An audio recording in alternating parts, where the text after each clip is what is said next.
रमजान का महीना कुरान के नुज़ूल का महीना है, उसी महीने में कुरान उतरा है और रोजे और कुरान के साथ बड़ा गहरा ताल्लुक है। अल्लाह के नबी फरमाते हैं, बुखारी और मुस्लिम की रिवायत है कि क़यामत के दिन अल्लाह के पास रोजा भी चल के आएगा और कुरान भी चल के आएगा। और रोजा कहेगा, अय अल्लाह मनातुहु ताम व शराब फी नहार, अय अल्लाह दिन के 14-15 घंटे तेरा ये बंदा भूखा रहता था, प्यासा रहता था। रोजा कहेगा, अल्लाह मेरी तेरे डर से और मेरी वजह से ये खाना और पानी नहीं खाता था, पीता था, अल्लाह तो इसको माफ कर दे। इसकी गफलत की बीमारी की एक और वजह है, और वो वजह है बुरे लोगों की संगत।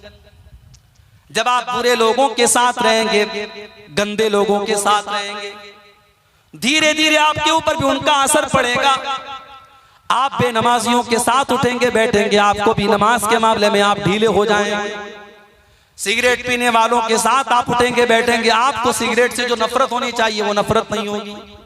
आप शराबियों के साथ बैठेंगे, शराब से जो नफरत होनी चाहिए वो नहीं होगी। इसीलिए अल्लाह कुरान में कहता है, यौम यअद्दु ज़ालिमु अला यदैहि यक़ूलु या लैतनी इत्तख़ज़्तु मअर रसूलि सबीला।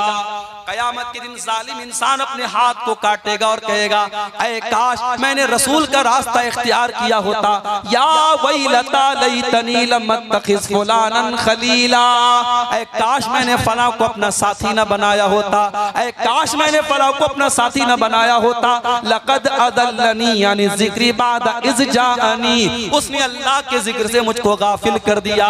मेरे प्यारे भाइयों, बुरे लोगों की संगत आपको बुरा बनाती है। इसीलिए अल्लाह के नबी फरमाते हैं, अलमरउ अला दीनी खलीलिही, इंसान अपने दोस्तों के दीन पर होता है। जो उसके दोस्तों का दीन होता है, जो उसके दोस्तों का तौर तरीका होता है, वही इंसान का तरीका होता है। फलयंजुर अहदुकुम मन युखालिल, इसलिए दोस्ती बहुत सोच समझ के किया करो। मुसलमान लड़कियां आज फेसबुक पर ऐसी लड़कियों से फ्रेंडशिप करती हैं जो काफिर हैं, मुशरिक हैं, बेदीन हैं, और वो कहती है साहब हम तो लड़की है, लड़की लड़की से तो दोस्ती कर ही सकती है। माफ करना, ये उसूल सही नहीं है। आपकी लड़की किसी गर्ल्स कॉलेज में पढ़ रही है जहां सिर्फ लड़कियों की तालीम हो रही है, और वहां पे आपकी बेटी ऐसी लड़की को सहेली बना रही है जो जिसका इस्लाम से कोई ताल्लुक नहीं है, जिसके मजहब में और जिसके घर में कोई पाबंदी नहीं है, और जो चार लड़कों से जिसका चक्कर चल रहा है, उस लड़की के साथ जब आपकी बुर्का पहनने वाली और नकाब पहनने वाली बेटी जब उस लड़की के साथ उठेगी बैठेगी और उसकी सहेली बनेगी, तो माफ करना मेरे भाइयों और मेरी बहनों, उसका असर कहीं ना कहीं आपके ऊपर पड़ेगा। बुरी सोहबत से भी इंसान गफलत की बीमारी में पड़ता है। इसलिए अपने लड़कों और लड़कियों की दोस्ती पर भी नजर रखो कि वो किससे दोस्ती कर रहे हैं। अगर बुरे दोस्तों के साथ आपका लड़का या लड़की बैठ रहा है तो उससे भी आपके घर में बहुत बड़ा बिगाड़ आने का अंदेशा है, और ये गफलत की एक बहुत बड़ी वजह है मेरे भाई। और आगे बढ़िए, गफलत की एक और वजह है कुरान करीम को छोड़ देना। अल्लाह की आखिरी किताब कुरान करीम, जिसके अंदर अल्लाह ताला ने ये तासीर रखी है कि कुरान हमारे दिलों को नरम करता है। कुरान की आयतें जब बार बार हम पढ़ते हैं, सुनते हैं, अच्छे कारी की आवाज में कुरान को सुनते हैं, हमारा दिल नरम हो जाता है। इसीलिए अल्लाह के प्यारे नबी कुरान को पढ़ा भी करते थे और सुना भी करते थे। बुखारी के अल्फाज हैं, अल्लाह के प्यारे नबी अब्दुल्लाह बिन मसूद से कहते हैं, अय अब्दुल्लाह मुझे कुरान पढ़ के सुनाओ। अब्दुल्लाह बिन मसूद कहते हैं, अल्लाह के नबी मैं आपको कुरान कैसे पढ़ के सुनाऊं, कुरान तो आप ही के ऊपर नाज़िल हुआ है। आप कहते हैं, अब्दुल्ला आज मैं दूसरे के मुंह से कुरान सुनना चाहता हूं, जरा मुझको कुरान पढ़ के सुनाओ। अब्दुल्ला बिन मसूद कुरान पढ़ने लगते हैं और सूरे निसा की तिलावत करते हैं, और सूरे निसा को पढ़ते हुए जब अब्दुल्ला बिन मसूद कुरान की आयत पर पहुंचते हैं, फकैफ़ इज़ा जीना मिन कुल्लि उम्मतिन बिशहीदिन व जीना बिका अला हाउलाइ शहीदा। ऐ नबी, उस वक्त आपका क्या हाल होगा जब हर उम्मत में से हम एक गवाह लाएंगे, और ऐ नबी हम आपकी उम्मत के ऊपर आपको गवाह बनाएंगे। जब अल्लाह के नबी ने कुरान की आयत को सुना, बुखारी के अल्फाज हैं, ज़रफ़तैना, अल्लाह के नबी रोने लगे, और आपने कहा अब्दुल्ला बस करो बस करो। अब्दुल्ला कहते मैंने नजरें उठा के देखा, फ़इज़ा अयनाहु तज़रिफ़ान, अल्लाह के नबी की आंखों से आंसू बह रहे थे। मेरे प्यारे भाइयों, कुरान अल्लाह की वो किताब है, लौ अंज़लना हाज़ल कुरान अला जबलिन लरअयतहु खाशिअम मुतसद्दिअम मिन खशियतिल्लाह। अगर इस कुरान को हमने किसी पहाड़ के ऊपर भी उतारा होता तो पहाड़ भी अल्लाह के खौफ से चूर चूर हो जाता, पहाड़ भी अल्लाह के खौफ से रेजा रेजा हो जाता। इंसान का दिल तो गोश्त पोस्ट से बना है, इंसान का दिल तो मामूली है, इंसान के दिल की क्या औकात है मेरे भाइयों। कुरान की तो ये तासीर है, कुरान किसी पहाड़ पर भी उतरा होता तो कुरान के असर से पहाड़ भी चकनाचूर हो जाता। कुरान से अपना ताल्लुक मजबूत करो मेरे भाई। और आगे रमजान का महीना आ रहा है, और रमजान का महीना कुरान के नुज़ूल का महीना है, उसी महीने में कुरान उतरा है और रोजे और कुरान के साथ बड़ा गहरा ताल्लुक है। अल्लाह के नबी फरमाते हैं, बुखारी और मुस्लिम की रिवायत है कि कयामत के दिन अल्लाह के पास रोजा भी चल के आएगा और कुरान भी चल के आएगा।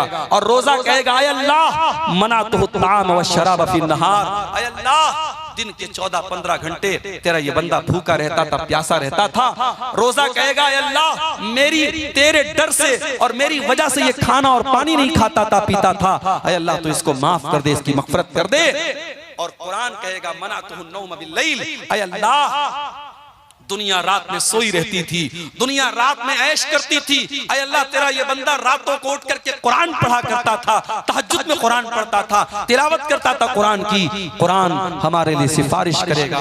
मेरे भाइयों, इस कुरान से अपना ताल्लुक मजबूत कर लो। अगर चाहते हो कि दिल से गफलत की चादर खत्म हो जाए, दिल से गफलत की लेयर हट जाए और दिल पे गुनाहों के जो धब्बे हैं वो मिट जाएं, तो कुरान से अपना ताल्लुक मजबूत कर लो।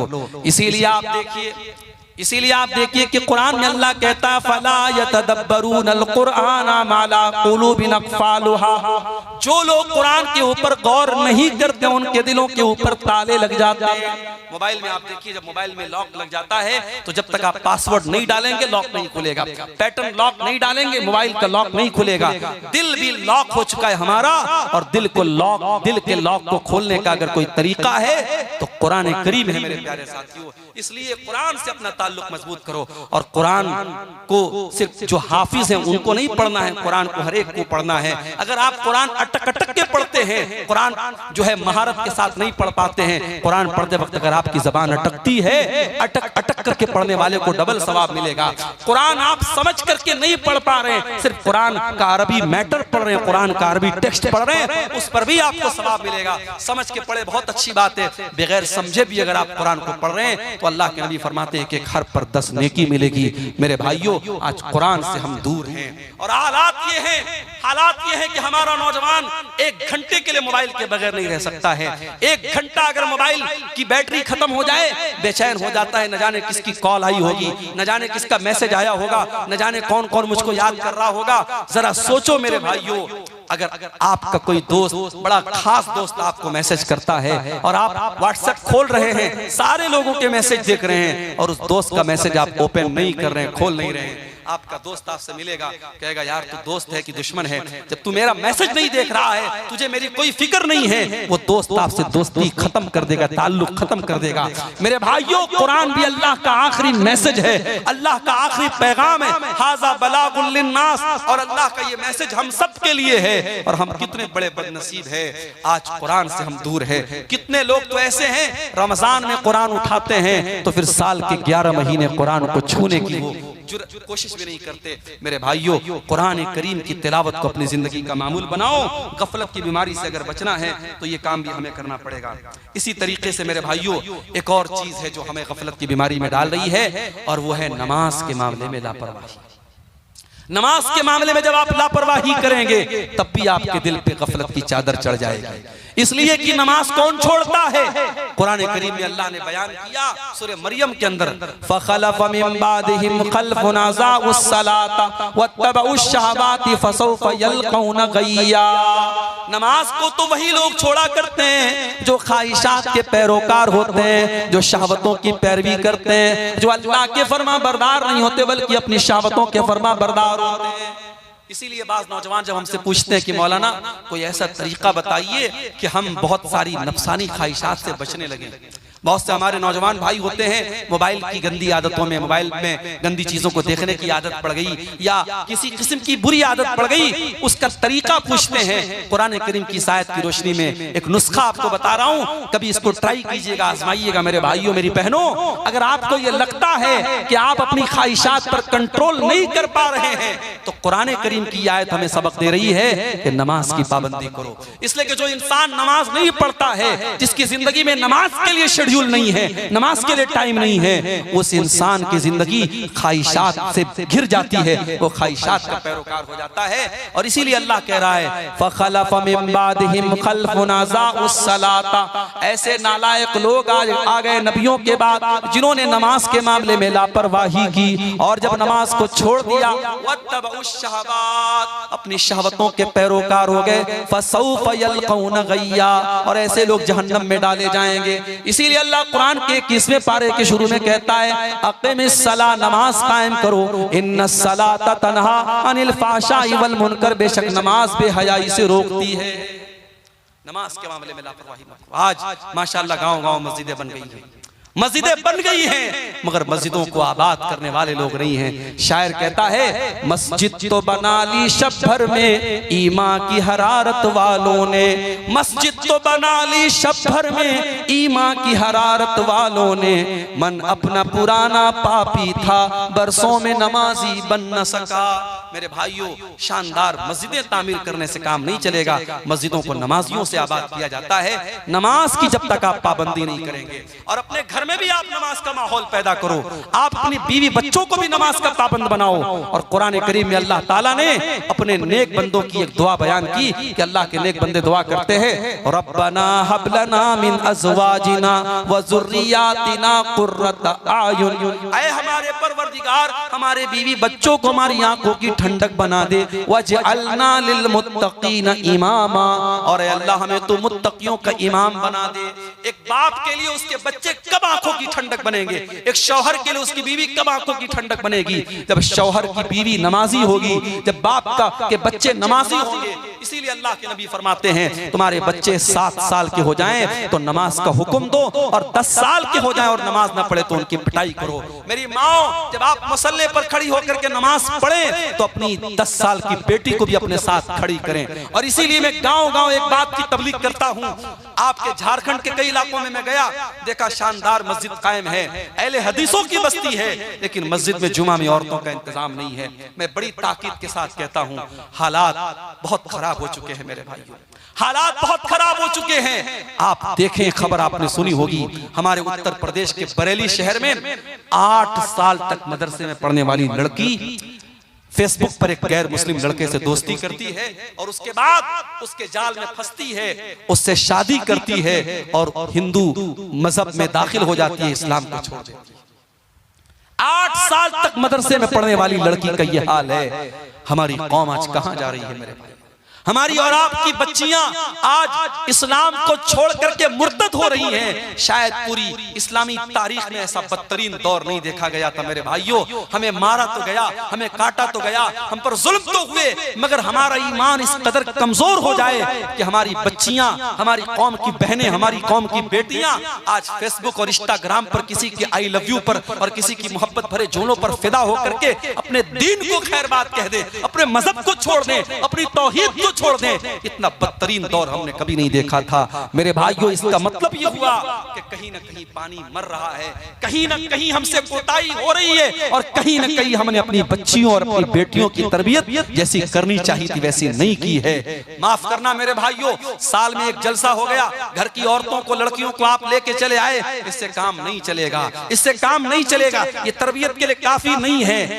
आपके गांव में अगर जामा मस्जिद है जहां जुमा का खुतबा हो रहा है, मैं बड़ी ताकीद के साथ कहता हूं, हर वो मस्जिद जहां जुमा का खुतबा हो रहा हो, आप औरतों के लिए सेपरेट इंतजाम कीजिए। उनकी एंट्री अलग हो, उनका सीना अलग हो, उनका दरवाजा अलग हो, पर्दे का माकूल इंतजाम हो। आपके घर की औरतें जब जुमा के खुतबे में जाएंगी, एक साल में 50-52 जुमा का खुतबा सुनेंगी। आधा घंटे के ये जुमा के खुतबे जब वो 50 बार सुनेंगी, उनकी दीन की बहुत सारी मालूमात उनको मिलेगी। आज कितनी औरतें हैं, उनसे आप दीन की मोटी मोटी बातें पूछ ले, नहीं बता पाएंगी। हाँ, रस्म और रिवाज की बातें आप पूछ लें, शादी ब्याह में कितने जोड़े कपड़े देना है, फलाने ने अपनी लड़की की शादी में 12 जोड़े दिए तो ये 24 जोड़े देगी, उसने अपनी बेटी को 10 ग्राम का हार दिया तो ये 20 ग्राम का हार देगी। रस्म और रिवाज के मामले में हमारी औरतें माशाअल्लाह किसी से कम नहीं है। हमारे बनारस में एक जगह हमारी रिश्तेदारी में शादी हो रही थी, शादी का सारा सामान आया तो उसमें मैंने देखा कि एक पुड़िया रखी हुई है। मैंने पूछा भाई इस पुड़िया में क्या है, तो कहने लगे ये सुहाग की पुड़िया है, ये सुहाग की पुड़िया है। और सुहाग की पुड़िया में क्या है, सिंदूर रखा हुआ है, माथे की बिंदी रखी है।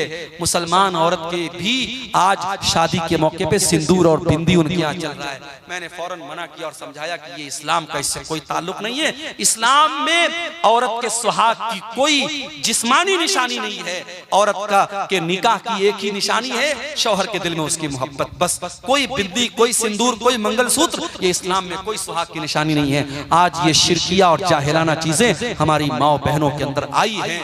मेरे भाइयों, जब तक आप मेहनत नहीं करेंगे उन औरतों की तबलीग पर और काम नहीं करेंगे अपनी लड़कियों की दीनी तालीम पर, आप हालात को सुधार नहीं सकते हैं। पानी बहुत सर से ऊंचा जा रहा है और हमें अल्लाह के नबी की वो हदीस याद आती है, आपने कयामत के पहले बताया था कि ऐसा दौर आएगा, यबीउ दीनहु बिअरज़िम मिन दुनिया, दुनिया के चंद टकों के बदले में इंसान अपने दीन का सौदा कर लेगा। आज वो हालात हम देख रहे हैं कि चंद टकों के बदले में कितने लोग मुशरिक हो रहे हैं, मुनाफिक हो रहे हैं, कितने लोग दाढ़ी रख करके, कुर्ता पहन करके, टोपी लगा करके आज न्यूज चैनल पर आकर के, टीवी चैनल पर आकर के अल्लाह के बारे में अनाप शनाप बक रहे हैं, इस्लाम के बारे में उल्टी सीधी चीजें बक रहे हैं और शिरकिया नारे अपनी जुबान से निकाल रहे हैं। ये ईमान की कमजोरी का दौर है मेरे भाइयों, ये फितनों का दौर है। अपने बच्चों की तरबियत पर तवज्जो दो, खुद भी नमाज की पाबंदी करो और उनको भी नमाज का पाबंद बनाओ।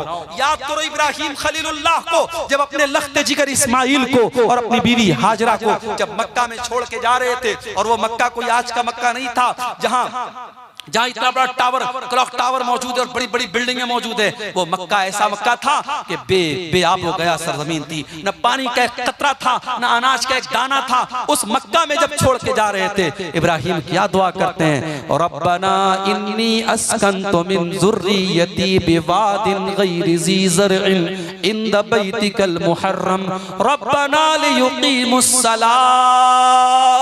ऐ परवरदिगार, अपने बीवी बच्चे को इस बेआब हो गया सरजमीन में छोड़ के जा रहा हूँ। रब्बना लियुक़ीमुस्सलाह, ऐ अल्लाह तू तौफीक दे इनको ये नमाज कायम करें। इब्राहिम को चिंता है अपने बच्चों के नमाज कायम करने की। मेरे प्यारे भाइयों, आपको क्यों चिंता नहीं है, आपको क्यों फिक्र नहीं है? आप घूमने जाते हैं, बच्चों को लेके जाते हैं, होटल में खाना खाते हैं, बच्चों को लेके खाना खाते हैं, बीवी को लेके खाना खाते हैं। क्या आप ये गवारा करेंगे, क्या आप ये पसंद करेंगे कि आप तो जन्नत में चले जाएं और आपकी बीवी जहन्नम में चली जाए, आपके बच्चे जहन्नम की आग में जलें? मेरे भाइयों, हम कभी ये पसंद न करेंगे। इसीलिए अल्लाह कुरान में बार बार कहता है, कू अनफुसकुम व अहलीकुम नारा, ऐ ईमान वालों, अपने आप को और अपने घर वालों को जहन्नम की आग से बचाओ, जहन्नम की आग से बचाओ।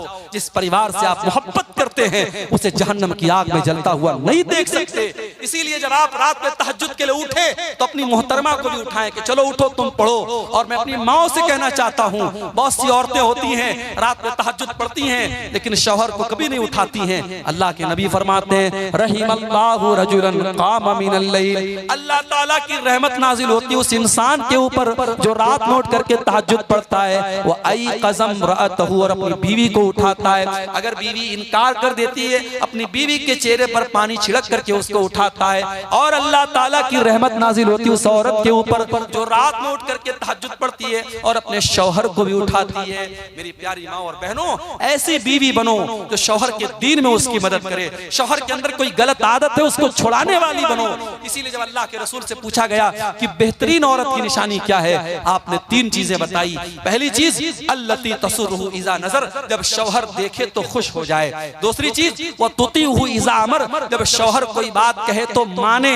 और तीसरी चीज वला तुखालिफहु फी नफ्सिहा व मालिही बिमा यकरा, शौहर के माल की और अपने इज्जत व आबरू की हिफाजत करे। ये कीमती औरत की निशानी है। तो मेरे भाइयों, नमाज का माहौल अपने घर में पैदा करो, बीवी बच्चों को भी नमाज का पाबंद बनाओ और खुद भी नमाज का पाबंद बनाओ। जब तक हम नमाज की पाबंदी नहीं करेंगे, दिल से गफलत की चादर खत्म होने वाली नहीं है। और आखिरी चीज जो बयान करके मैं बात खत्म करूंगा मेरे भाइयों, गफलत की एक और बहुत बड़ी वजह यह है, जब हम गुनाह पर गुनाह करते चले जाते हैं, जब गुनाह हमारी नजर में हल्के हो जाते हैं और गुनाहों को हम खतरनाक समझना छोड़ देते हैं, तब भी हम गफलत के शिकार हो जाते हैं।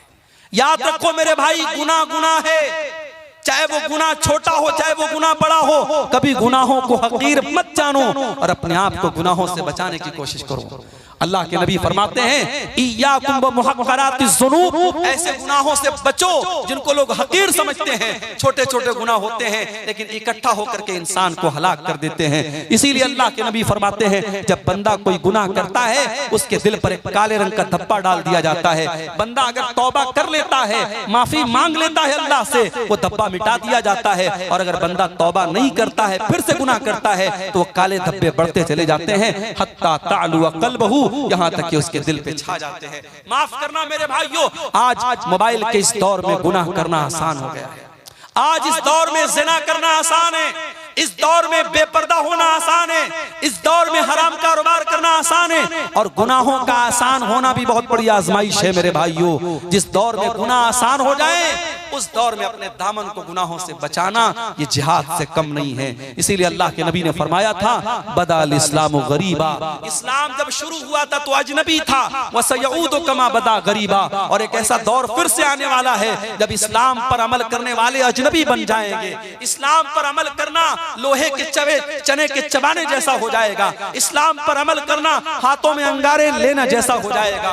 एक लड़की बेपर्दा घूमेगी तो गांव वाले कहेंगे, उसकी बहनें कहेंगी, उसके मोहल्ले की औरतें कहेंगी, अरे ये बड़ी पर्देदार बनती है, नकाब में रहती है, पर्दे में रहती है। अगर कोई औरत अपने देवर से पर्दा करे, बनारस में हमारे एक दोस्त ने शादी की, उनकी बीवी शादी करके आई, उसने घर में ज्वाइंट फैमिली रहते थे, उसकी बीवी ने कहा कि मैं अपने देवर और जेठ के सामने नहीं आऊंगी, मैं देवर और जेठ के सामने नहीं आऊंगी, ससुर के सामने आ सकती हूँ, ससुर मेरे महरम है, लेकिन देवर और जेठ गैर महरम है, मैं देवर जेठ के सामने नहीं आऊंगी। घर वालों के लिए बड़ी शॉकिंग बात थी, ये ऐसा कैसे हो सकता है, ऐसा कैसा पर्दा कि देवर के सामने नहीं आएगी, जेठ के सामने नहीं आएगी। लेकिन जब उन्होंने उलमा से पूछा और मसला पूछा तो मसला तो यही है कि साहब देवर जेठ से पर्दा करना है। अब ये हालात है कि वो लड़की किचन में काम करती है और घर में खाना खा रही है, खाना दे रही है अपने घर वालों को, मगर देवर और जेठ से पर्दा करती है। अगर शादी में कहीं जाती है वो औरत, वो लड़की, और चाहे वो अपने रिश्तेदारी की शादी हो, अगर वहां मर्दों का भी आना जाना है औरतों की साइड में, तो वहां वो नकाब में रहती है। औरत को औरत से पर्दा नहीं करना है, लेकिन औरत को मर्दों से तो पर्दा करना है। आज ऐसी औरतों को लोग कहेंगे, साहब ये तो बड़ी कट्टर मुसलमान बनती है, ये तो बड़ी पर्देदार मुसलमान बनती है। आज नौजवान अगर चेहरे पर शरई दाढ़ी रख ले तो समाज कहेगा ये तो मुल्ला बन गया, ये तो हाफिज जी बन गया, तो मौलवी साहब बन गया। और वही क्लीन शेव करा ले, लोग कहेंगे साहब ये तो माशाल्लाह बड़ा स्मार्ट है, हैंडसम है। आज अगर कोई नौजवान लड़का अपने आप को ज़िनाकारी और बदकारी से दूर रखे तो लोग कहेंगे अरे ये तो बड़ा आउटडेटेड लड़का है, इसको तो कोई घास नहीं डालता है। और जो लड़का रात में 2-2 बजे तक गैर महरम लड़कियों से बात करता है, समाज कहता है साहब ये तो बड़ा चालू लड़का है, बड़ा एडवांस लड़का है। ये हालात है मेरे भाइयों। गुनाहों को शैतान ने इतना अट्रैक्टिव बना दिया कि गुनाह करने वाले को लोग बड़ा अक्लमंद कहते हैं और गुनाहों से बचने वाले को लोग बेवकूफ समझते हैं। अल्लाह के रसूल ने फरमाया सल्लल्लाहु अलैहि वसल्लम, बदाल इस्लाम गरीबा, इस्लाम जब शुरू हुआ था तो अजनबी था और इस्लाम आगे चल करके फिर से अजनबी हो जाएगा। जब ऐसा दौर तुम देख लो, फतूबा लिल गुरबा, तो तुम भी अजनबी बन जाना, तुम भी दीन के ऊपर चलने वाले बन जाना। जमाना गाली दे तो सुन लेना, जमाना बुरा भला कहे तो सुन लेना, जमाना तुम्हारी राह में रोड़े अटकाए तो सुन लेना। और हमें याद है कर्नाटक की उस लड़की का बयान, कर्नाटक की उस लड़की की हिम्मत को सलाम, जिसने जालिमों के ढेर में और जालिमों के झुंड में पर्दे में गई थी और उसके सामने जब शिरकिया नारे लग रहे थे, मुस्कान नाम की उस लड़की ने कहा था, अल्लाह की तकबीर का नारा बुलंद किया था, उसने अपने पर्दे का पावर दिखाया था। मेरी प्यारी माँ और बहनों, आज भी पर्दे के अंदर एक ताकत है। एक मुसलमान लड़की जब पर्दे में निकलती है, दुनिया जानती है ये पर्दे वाली लड़की है, इसको छेड़ा नहीं जा सकता। अभी आजकल एक आपने न्यूज देखी होगी, बंबई से कोई पर्दे वाली आपा है, वो साहब पैदल हज करने के लिए निकली हैं। अभी एक मसला किसी तरीके से खत्म हुआ केरल के शहाब भाई का, वो बेचारे किसी तरीके से पैदल हज करके आए। अभी एक नई आपा आई है पैदल हज करने वाली है। माफ करना, ऐसी औरतों का मकसद सवाब हासिल करना नहीं है, अपनी पब्लिसिटी करना है। वरना उलमा जानते हैं शरीयत का बड़ा वाज़ेह उसूल है कि अगर दो काम हैं और दो काम में से एक मुश्किल और एक आसान है तो शरीयत कहती है अगर दोनों काम जायज है तो आसान काम को आप अपना लो। अगर आपको नमाज पढ़नी है और ठंडी छांव भी मौजूद है और कड़ी धूप भी है तो कड़ी धूप में खड़े होकर के नमाज पढ़ना कोई सवाब का काम नहीं, आप ठंडी छांव में खड़े होकर के नमाज पढ़िए। अगर मस्जिद में पंखा है और पंखा चला करके आप नमाज पढ़ सकते हैं तो कोई जरूरत नहीं कि आप पसीना खाएं। अगर हवाई जहाज का इंतजाम है और आप 4 घंटे में आप जो है झारखंड से रांची से आप जद्दा पहुंच सकते हैं और आप पटना से जद्दा पहुंच सकते हैं तो कोई जरूरत नहीं है आप पैदल आप हज करने के लिए निकलें और दुनिया को अंदर के अंदर पब्लिसिटी करें। आज दीन को पब्लिसिटी का भी एक जरिया बना दिया गया है। मेरे भाइयों, आज हालात ये हैं, मुंबई के एक बहुत बड़े कारोबारी, मुंबई और गुजरात के एक बहुत बड़े कारोबारी फैमिली में शादी होने वाली है। अभी शादी के पहले की जो तकरीबात हैं जिसको प्री वेडिंग सेरेमनीज कहा जाता है, उनकी शादी की उस तकरीबात में 9 अरब रुपए खर्च हो चुके हैं और अमेरिका से एक नाचने गाने वाली को बुला करके 74 करोड़ रुपया देकर के उससे नचवाया गया था और मीडिया ताली बजा रहा है और हमारे बॉलीवुड के बड़े बड़े सुपरस्टार उस शादी में जा रहे हैं, किसी को कोई फर्क नहीं पड़ता है। और वही 2 महीने 3 महीने के बाद जब हमारा बकरीद का त्योहार आएगा और हिंदुस्तान भर के मुसलमान जब कुर्बानी करेंगे तो इस मीडिया को सांप सूंघ जाएगा और ये मीडिया इस्लाम की दुश्मनी में कहेगा कि साहब मुसलमानों को कुर्बानी नहीं करनी चाहिए, बेजुबान जानवर मर रहे हैं, इतना पैसा जानवरों की कुर्बानी पर खर्चा हो रहा है, इतने पैसे से कितने गरीबों का मकान बन सकता है, कितनी गरीब बेटियों की शादी हो सकती है। उन धोखेबाज मीडिया वालों से जाकर के कोई क्यों नहीं कहता कि 9 अरब रुपए एक शादी की तकरीबात पर खर्च कर दिए गए। जिस देश में 85 करोड़ लोगों को, गरीब लोगों को फ्री में राशन दिया जा रहा है, उस देश में एक इंसान की शादी पर 9 अरब रुपए खर्च किए जा चुके हैं। क्या मीडिया का यह फर्ज नहीं बनता कि वो इस पर भी लोगों को जागरूक करे कि उस 9 अरब रुपये से बहुत सारे गरीबों के काम हो सकते थे। मेरे प्यारे साथियों, असल चीज ये है, लोग इस्लाम के दुश्मन बने हुए हैं, इस्लाम को मिटाने की बहुत सारी प्लानिंग हो रही है, मगर याद रखो इस्लाम की फितरत में, कुदरत ने लचक दी है, उतना ही ये उभरेगा जितना के दबाओगे। इस्लाम अल्लाह का वो चिराग है जिसे बुझाया नहीं जा सकता है। नूरे खुदा है कुफ्र की हरकत पे खंदजन, फूकों से ये चिराग बुझाया न जाएगा। इंशाअल्लाह इस्लाम कल भी था और आज भी है और कयामत की सुबह तक बाकी रहेगा। हमारी जिम्मेदारी ये है कि हम अपने दिलों को गफलत से दूर करें मेरे भाइयों, और जो चीजें मैंने बताई हैं इन असबाब को दूर करके हम अपने दिलों की गफलत को दूर कर सकते हैं। और अगर हम नहीं करेंगे तो याद रखो फिर हालात वही होंगे कि हरम में बैठकर भी लोग मोबाइल पर वीडियो गेम खेलेंगे और रमजान के मुकद्दस महीने में भी लोग बेहुरमती करेंगे। और आज आप देख लें कि इस गफलत की बीमारी ने आज हमको कहां लाके खड़ा कर दिया है। मेरे भाइयों, मैं गुजारिश करता हूं आप सबसे कि हम सब अपने दिलों को टटोलें और अपनी गफलत को दूर करें। दुआ करते हैं अल्लाह ताला से रब्बुल आलमीन हमें अपने दिलों की सख्ती को, हमारे दिलों की सख्ती को रब्बुल आलमीन दूर फरमाए, हमें अपने गुनाहों से सच्ची तौबा करने की तौफीक अता फरमाए। आने वाले रमजान को हमारी इस्लाह का महीना बना दे, हम सबको अपनी इस्लाह करने की तौफीक अता फरमाए। रब्बुल आलमीन हमारी नौजवान नस्ल को अपने गलत कामों से बाज आने की और सच्ची तौबा करने की तौफीक अता फरमाए। आमीन व आखिर दावाना अल्हम्दुलिल्लाहि रब्बिल आलमीन।